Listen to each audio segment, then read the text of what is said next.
Hey, Earth Sciences 2P18 students, TAs, and Frank. Ian Gordon here, Brock Science Librarian, here to give you some tips and tricks and inform you about resources and services that you can use to complete this assignment and an orientation to using the library for earth sciences or geology-related research. Let's get started. First of all, I'm going to review the assignment that needs to be done. You have that in Sakai, but I'm just going to go over the resources that may help you as well. We're going to tour the Brock Library Research Guide for Earth Sciences. You've probably been there, but I'll just show you things that may be helpful to you, not only here as a student or as a faculty member or prospective graduate student, but when you leave Brock, things that you can use as well. We're going to discuss the scholarly databases that are used for this assignment. We're going to look at different formats like books and ebooks or digital print books, government documents, reports, and other sorts of documents because the earth sciences literature, different than most other disciplines, falls within books and reports and edited papers and edited books and scholarly peer-reviewed journals, which are the gold standard but not the only source to get geological or earth sciences related materials, specifically for this assignment. We're going to look for scholarly peer-reviewed articles using the yearERSC database, which we'll do live. I'm going to talk about citation, data management, Zotero bib, and where to get help at the end of this as well. Here's our Brock Library homepage. A number of resources that can use you. On the top are screens to access interlibrary loans to get materials from other libraries. Omni is on our front page, which is an excellent resource to find books and ebooks and documents, as well as scholarly peer-reviewed journal articles. You can use just Omni for this assignment, but I'm going to show you other particular tools as well.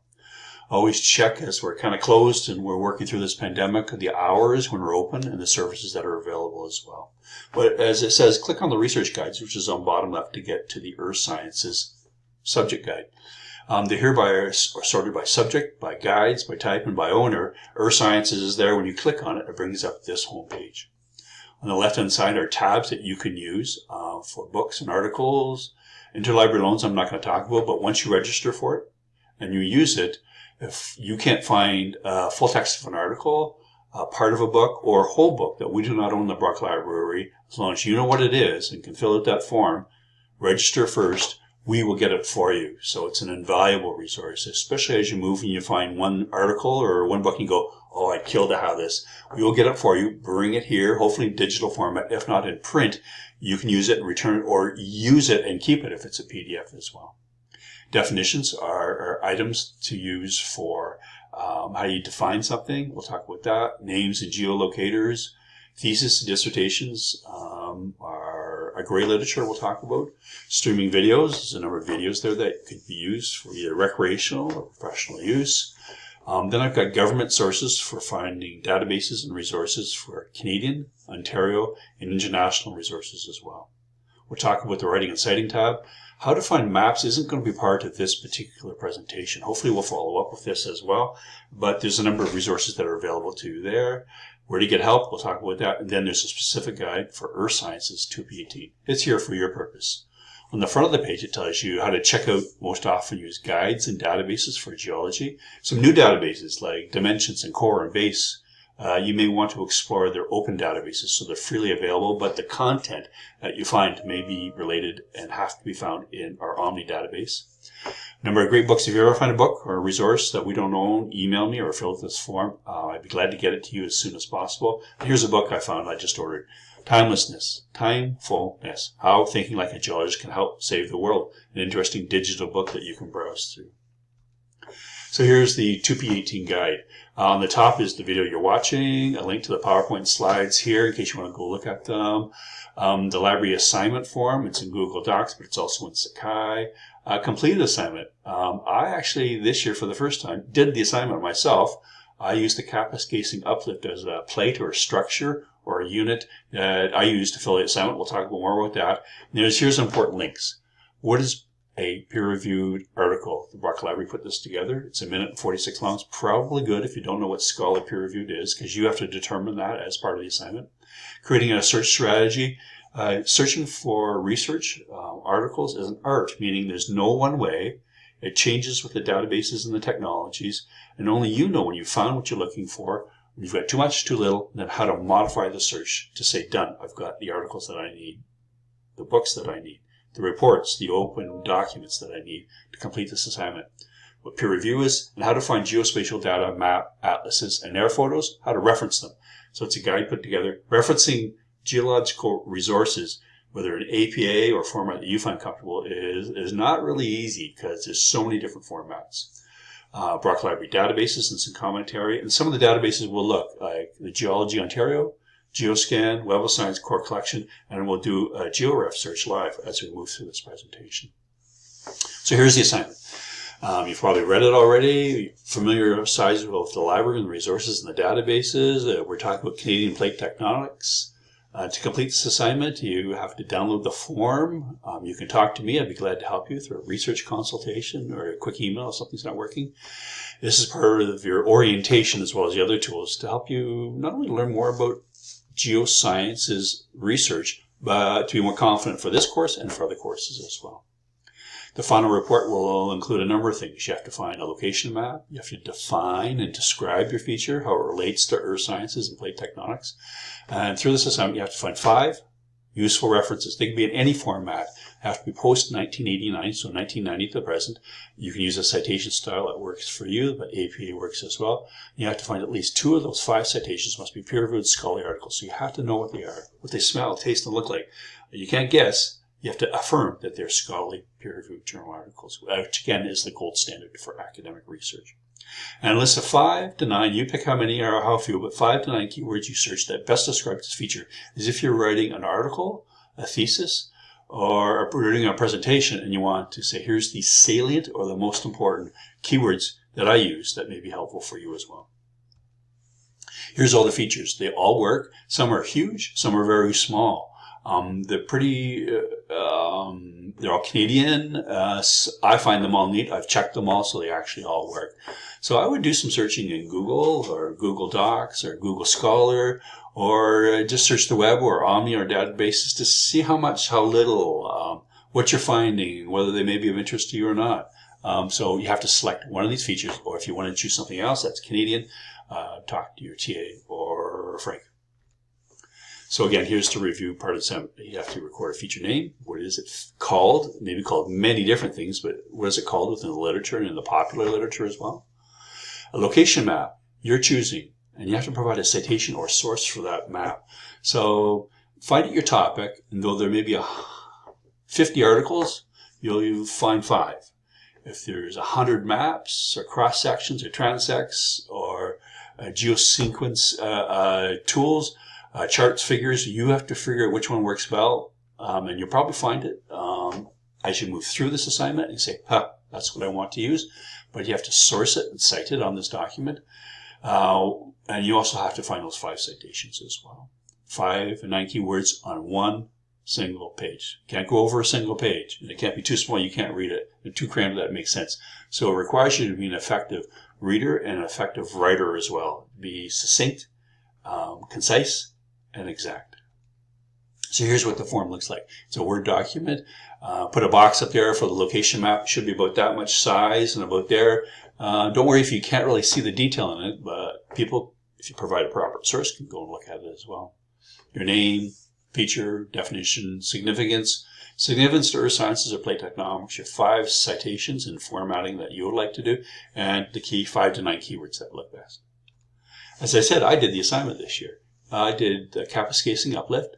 I defined it using earth sciences or geological language. It's a language you and I know as you read the literature, read your textbook, and you hear your professors talk. And as part of the description or definition, how old, use the language that's rated into this course because we're dealing with plates, map significance. Read what I've written down. Don't copy it or plagiarize it, but why is this map significant? Because you could have picked any one of 100. And I picked the map that best describes the area. It's geospatial, geopolitical, and geo-feature located, so I can reference it and it identifies it. I'd pick a map that actually has the name of your unit on it. It just makes it easier. Scale, date, author. Sometimes you can get these sorts of things, but see below it, there's a source, and I've used APA. So it is a religion, APA. You can be flexible, and sourced it so somebody else could find this actual map itself. Maps are different than actually citing articles in books or chapters of books. Features significant earth sciences, so I had to read a lot of literature, a lot of articles. I looked through the background classic works, and I looked for the geotext, your textbook, classic Ontario or Canadian or provincial or territorial resources that describe these sorts of things. You'll know when you have enough information. And again, it's small, big enough to read. It's not huge, but it has all the essential requirements of what the significance is, not only to this assignment, but also to earth sciences as well, from a research and maybe from a practical or commercial perspective as well. Here's my citations, and I chose to, at the top, describe which two are scholarly peer-reviewed journal articles. I affirmed that they were, and I used APA. And APA is a bit of religion. I used it here. I put the DOIs in, not the link. That's an option that you could use. And I put in the series, like OGS open file format number. Again, that's a convention most people use. And quoting the source and quoting the citations, be consistent. So use the same style and the same formatting as well. And there's my keywords at the bottom.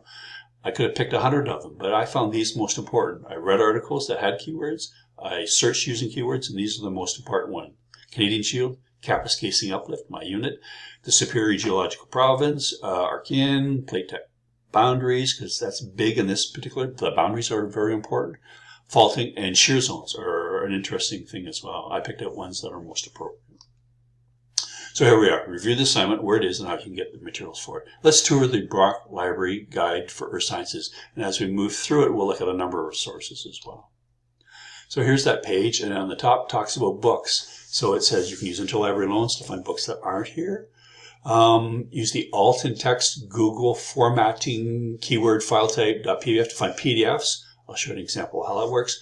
Open educational resources are free online texts that act like textbooks and increasingly becoming popular for most assignments. There's a here link to find a search engine for that. Omni to find books. Google Books, if you haven't used it, finds portions or parts of books that we don't have, that are in print, that you'd like to just look at a section.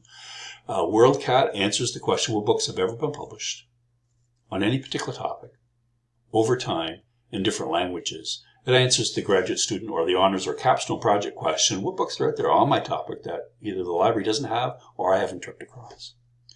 The Geology Ontario database is produced by OGS, has a number of book or reports or documents. Geoscan is the federal equivalent, and the USGS is there because the United States Geological Survey is the de facto international world geological survey. So there's surveys in Britain and in Europe and other sources. It's an excellent resource, and everything in it is an open. Let's look at name and geolocators, a number of tools to help you find sequence, names, spellings, structures, definitions in case you needed to use those as part of any assignment. Theses and dissertations are great literature. Finding them, GeoRef indexes some of them. ProQuest dissertation and thesis globals. If you're for writing a major paper or writing a thesis or dissertation, you want to know what somebody's done. You want to grab it and use it to look at its methodology, to look at how it describes things, what citations, and how it's built on the body of knowledge as well. And there's other sorts of tools. One of the important things is the Brock theses. So if you complete a master's here in earth sciences or other disciplines, maybe a doctorate, they're there in full text, always available for you. They're quite amazing tools. So theses and dissertations. Writing and citing. Zotero is the citation management system that I'll use. If you've never used one, with Mendeley or RefWorks, or Zotero is one that I suggest, and we have workshops on that from the Digital Scholarship Lab. There's a number of tools, and Zotero Bib is a tool that I'll use. I used it over the last year, and it's just amazing. It saves you a lot of time. It's a quick and dirty way, and an accurate way to capture citations as well. So you can download Zotero, either the cloud account or a desktop account, and I'll show you how it works, or book a research consultation with me, and we can work on this together. So once it's set up, it works. This changes people's lives. And if you work in a research team, you're beyond Brock and you're doing research or you're capturing something or you're doing another project, even for this assignment, Zotero is a tool that will save you time, track and keep materials in one place so that you can use it at any particular time. At the bottom of the writing and citing, there's a number of tools that I've put together, like how to use grammar, how to use styles, how to write like a geologist. These are tools that are in books and reports in digital format, often worth looking at, especially if you are not a good communicator, English is not your first language, or you just want better advice of how to craft or style something. Maps, Map Data and GIS Library, MB Map Data and GIS Library, which is a Mackenzie Chow. You cross it all the time. Hopefully we'll have a presentation from Maya, who's our digital services librarian. Just an amazing, and Nuda Brock as well. And Sharon, there she is in the Map Data and GIS Library. It's a mouthful. Excellent person for ArcGIS, or modeling, or setting up, or data archiving, or finding things that you can't find, just as I'm trying to do today as well. So this is just a precursor to tools, to finding maps, but you'll find your map either in an article, a book, a chapter of a book, or on the web. But maps are an essential resource.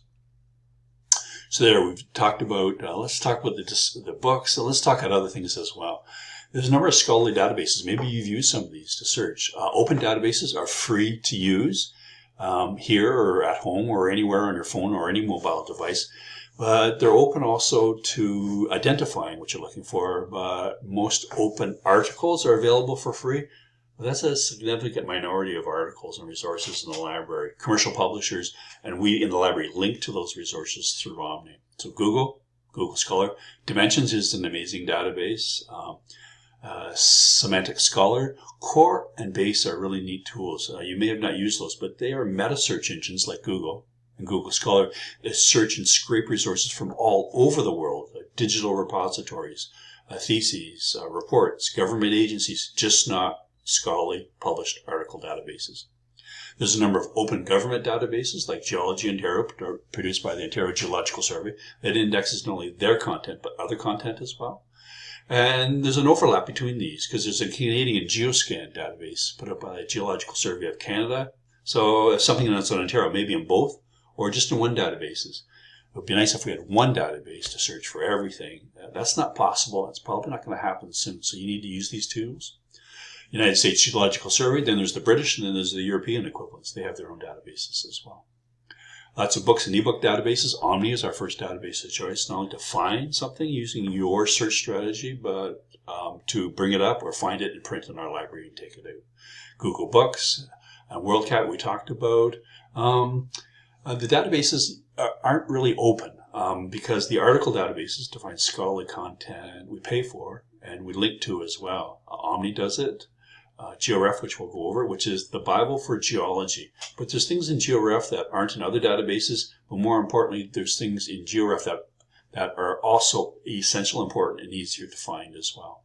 Scholars Portal Journals is a database that we have in the library that takes every article in every database, in every academic library in Ontario, and archives it and puts it in one place. So not only are you searching through the title, the abstract, the citations and keywords, but you're actually searching within the text of every article as well. So it's quite powerful that way as well. Geoscience World, if you haven't seen it, you may have tripped across, has a GeoRef search engine, neat features, and Web of Science covers core journals in academic areas. So it's like a first stop to find scholarly peer-reviewed journals.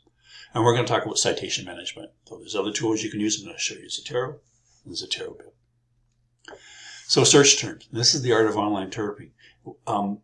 Pick a topic, pick a subject, pick a plate, pick an area from the list, and kind of browse and see what you find. If it's too big or too small, or you want something that's a specific interest. English is not perfect, but that's all we've got to search the databases. You can search for things in quotation marks, like in Google, to find phrases. So Kapuskasing, beside the word uplift, has quotation marks to find that phrase. Or I found it was also called a Kapuskasing structure.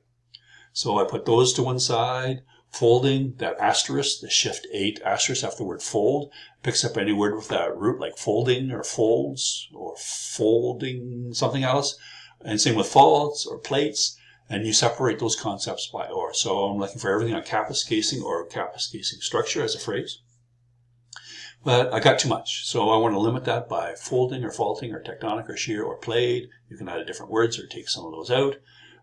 Other series of frames or terrain or geological or plates or crusts. So there's different ways of searching. That's why we call it an art. Geopolitical or geological terms like Ontario, Canada, or Canadian or Canadien, Shield or Superior, or other tools you can use. So I developed ways of searching. So I went out through the front door, the side door, the back door to see when you know you've got 50 articles, you think 30 will do, you've kind of seen the same sorts of articles no matter what database you're searching, you know you've kind of hit pay dirt, and you can start paring down which ones you're going to use for your assignment. Interesting, when I did this search, I found this Percival, J.A., was the person who first found this unit, talked about it, and is still active in producing it. So sometimes authors or research teams are just as important as keywords, geographical or geological search terms as well. Again, we're looking at things from 1990 to the present. Not that things before that aren't important, but for this assignment, we only want to use that. I'm looking for things in English. They tend to be, but they may be in French or other languages. And increasingly, there's more languages than English to be used in scholarly tools, but we're looking for only English language tools. And again, though we're looking for any type of document, we're looking for scholarly peer-reviewed articles. We've got to find at least 2. So first of all, when I went to the book section for government documents, some of these reports are usually published in PDF format. We're going to use this Google search jargon search. So all entitled, keyword, file type, PDF. You put that into Google, and instead of keyword, you can put in a phrase or one. So I put in the phrase and truncated it, as you can see in Google. And it's amazing what I found I couldn't find in any of the databases. So here's what I found. Links to things where I had Kapuskasing Uplift in the title. They were PDFs, and they're downloadable and open as well. So sometimes just searching using that tool will find things like maps, documents, reports, conferences, tools, open file reports. You can't find any other way. But again, if you see these as well as in the other databases, you know you're finding the right materials. But it's a strategy you may have never used before.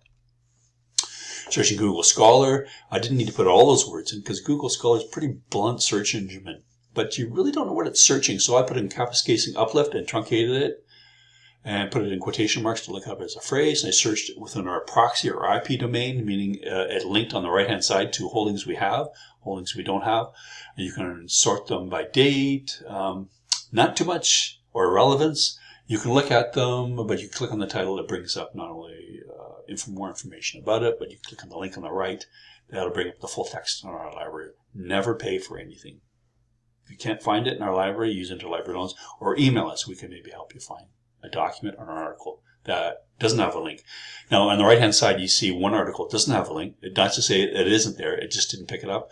And on the top, that article has a link at Brock, and sometimes it doesn't work. So we try our best, but yet sometimes it lies, and sometimes it doesn't provide the essential information. What I usually do is I take the title of the article, put it in Google Scholar itself, and as another way of trying to find it through the side door or the back door.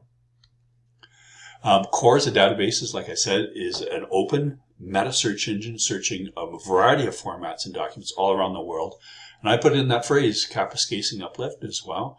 And if you can see on the left-hand side, I told you the repositories I went through. And I found documents here. One is a conference paper report, and one is a thesis. And they're usually always open, so you can find things here that you can't get. I found 37 items this way. Some of them are very unique and very powerful to me. Last thing you want to do when you're defending or writing something or you're presenting something, to have someone point out that, did you see this or did you find this paper? And you go, oh, no, I didn't find it. This is a way of covering your ass to find things in different databases or finding the same thing many times, confirming its importance as well. Geology Ontario is a database specifically for Ontario. So if your structure is in Ontario, it's important. It's a pretty easy database. I put in Kapuskasing Uplift. Look for records and documents, meaning it searches the metadata, meaning titles, authors, keywords, abstracts if they're available. On the bottom, I didn't look at all databases. You can look at how much you can do. I searched just the publications and found 84 entries. I browsed through them, and there's links to all these sorts of things. Grab it, download it, read it, but then cite it as well.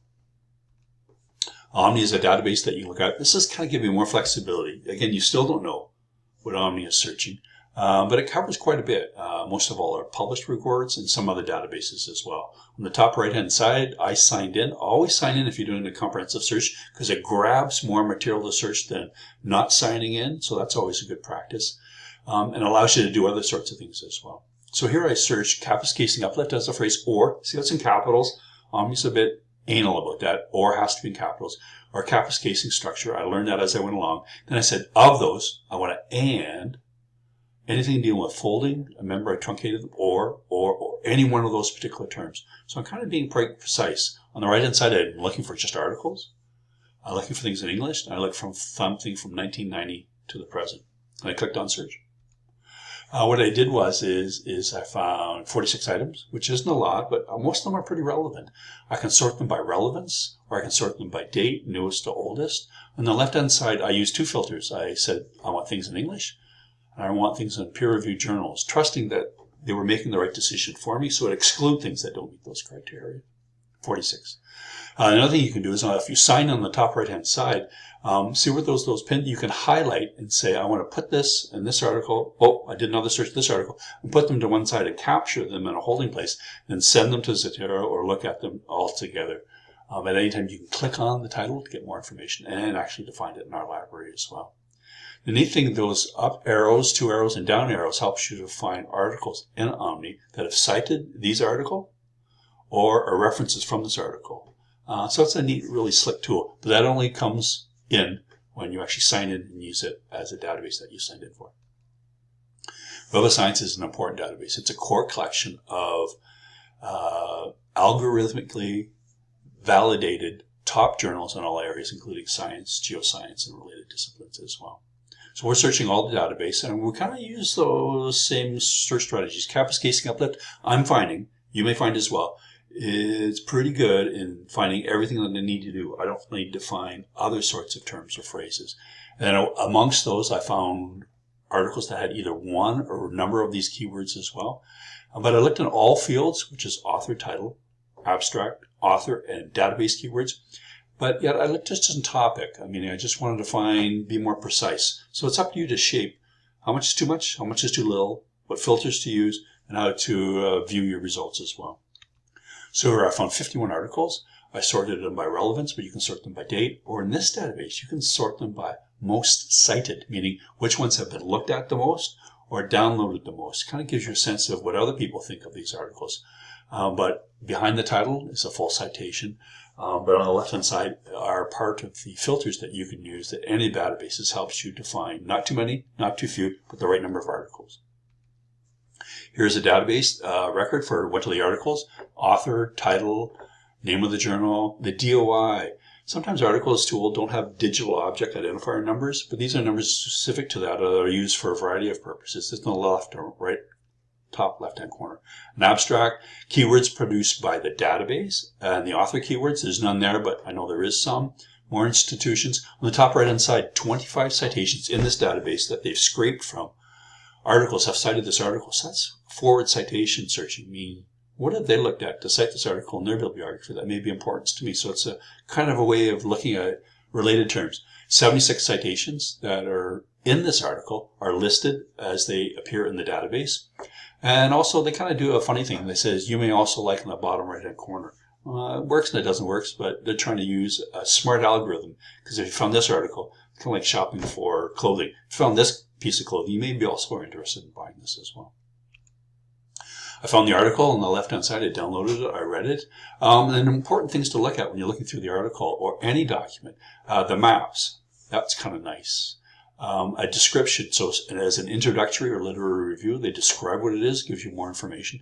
Then on the left-hand side, there's always a reference. A scholarly peer-reviewed journal article moves through a process where peers validate it, that it's new and it's original and it's appropriate for the subject area, but it also builds on a body of knowledge. As you know, when you're looking for articles, if you find one, you can find either who has cited that article, or you can find out what article is cited, whether it be articles, other documents, open files, or reports as well.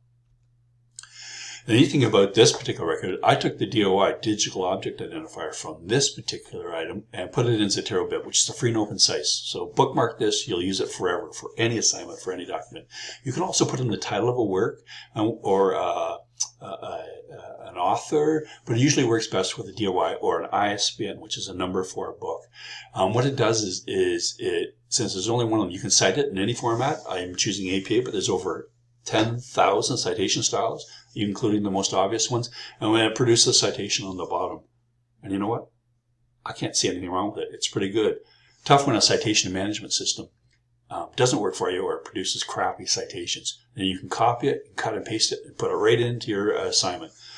You may have to modify it, italicize, or change what the DOI looks like, but it's usually pretty good. So Zotero Bib is an excellent tool for quick and dirty citation analysis. And it builds on cited references in Zotero accounts, one that you may have as well. So here's what Zotero looks like.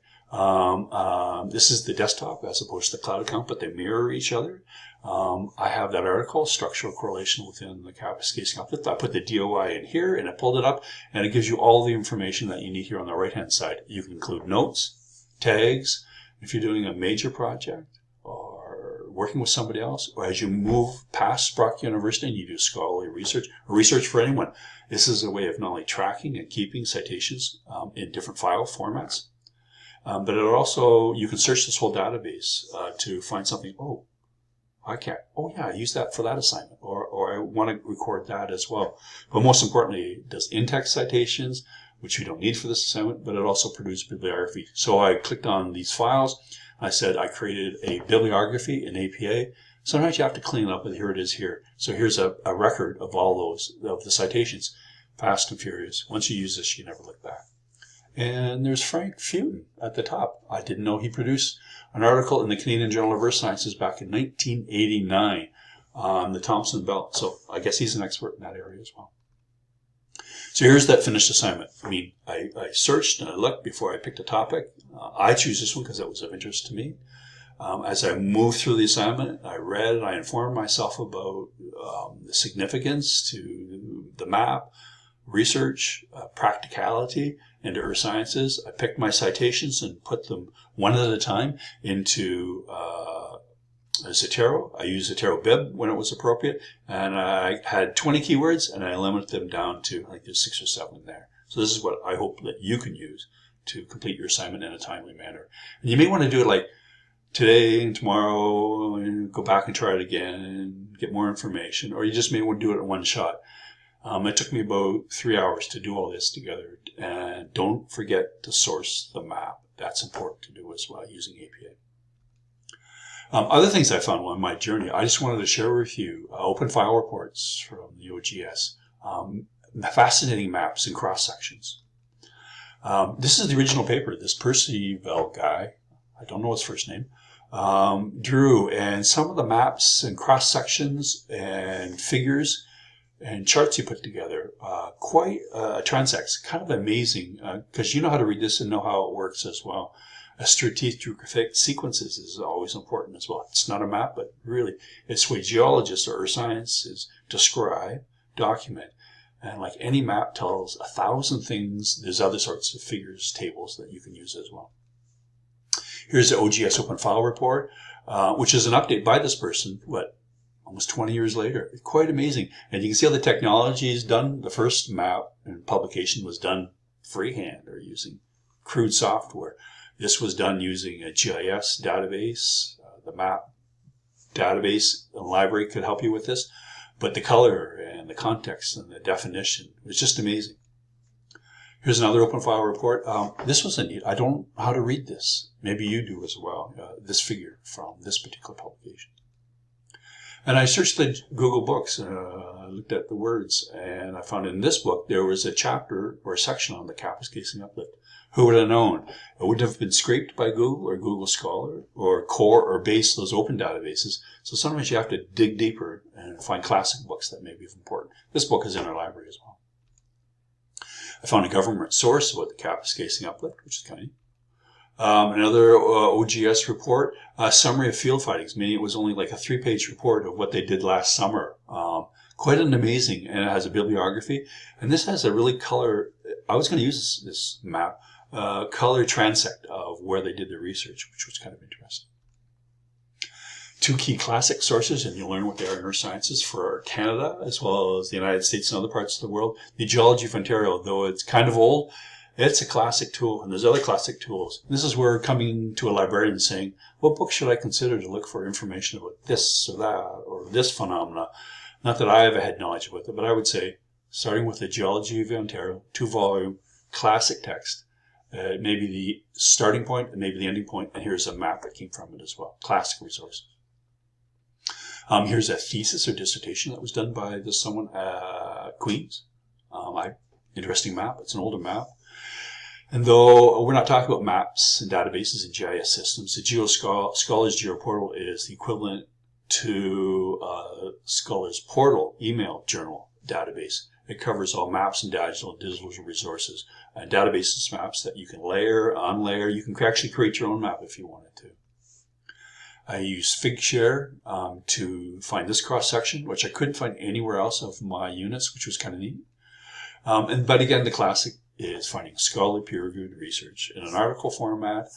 This is by this Percival guy again, citing it appropriately using the proper tools.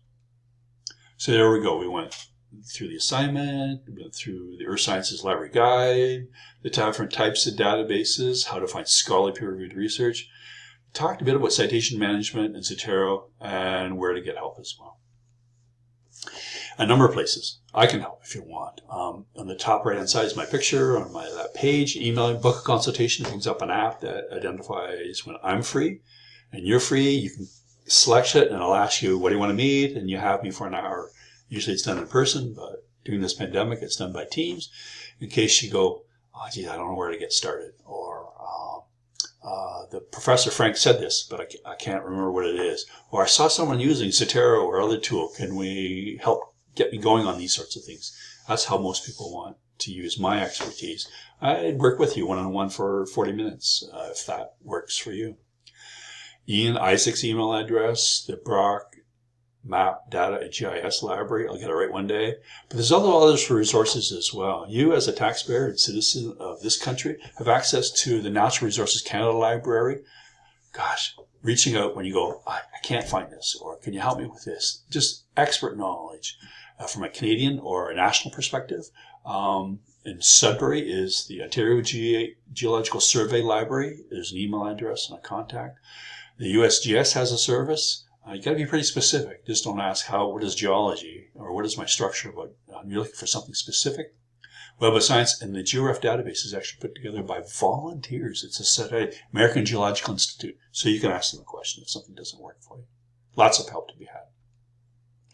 What we're going to do is I've gone back to Earth Sciences 2P18. You know more about it, the resources that are there, the databases you should look through for your particular. And I'm going to jump to GeoRef and we'll do a live presentation as well. I've got it running up here, so I'm going to bring it over.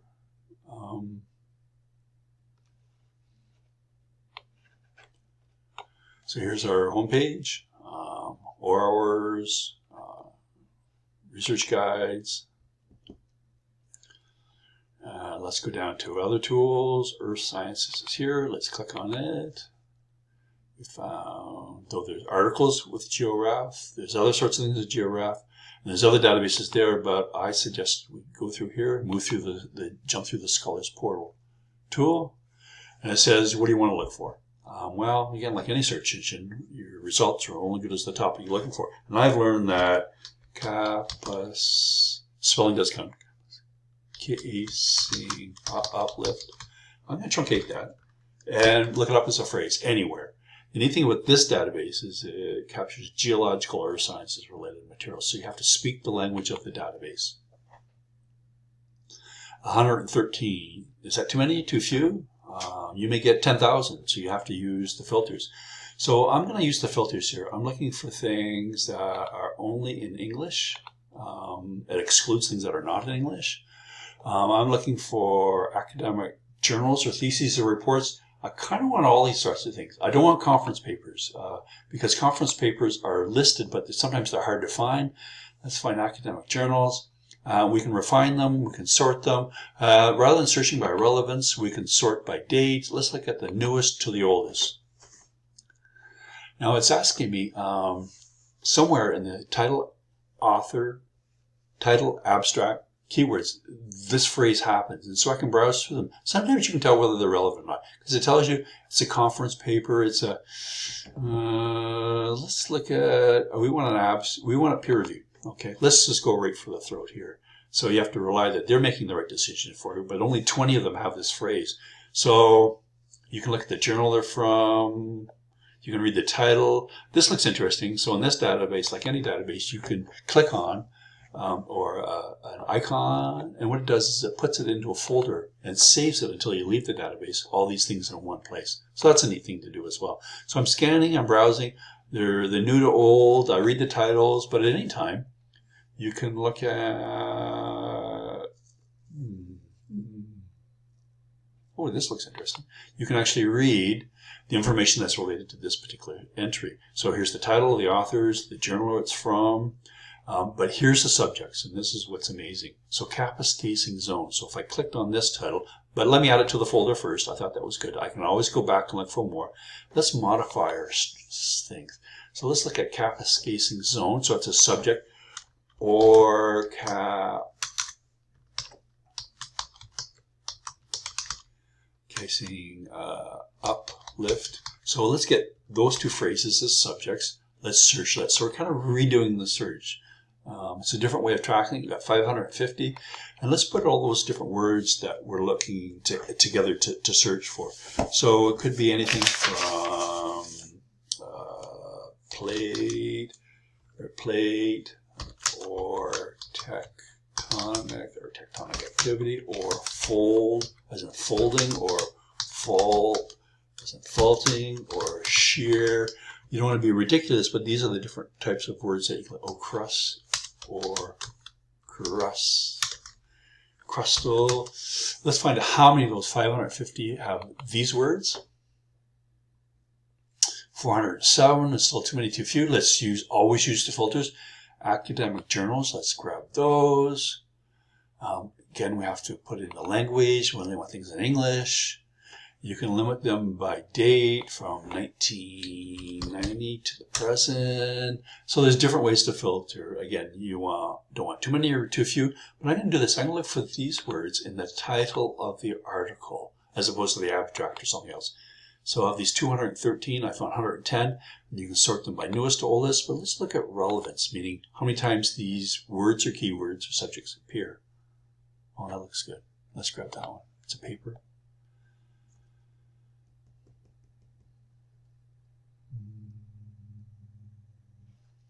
That looks interesting. Sometimes they're duplicated. Say here's a GSC paper.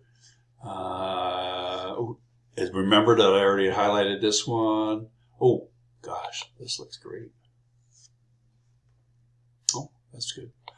So you can do a variety of searches. But at the end of what you've done, and you can add a third term, is you go to your folder. When you say, I think I've got enough, it tells you how many you've got. You've got 6. You can select them all.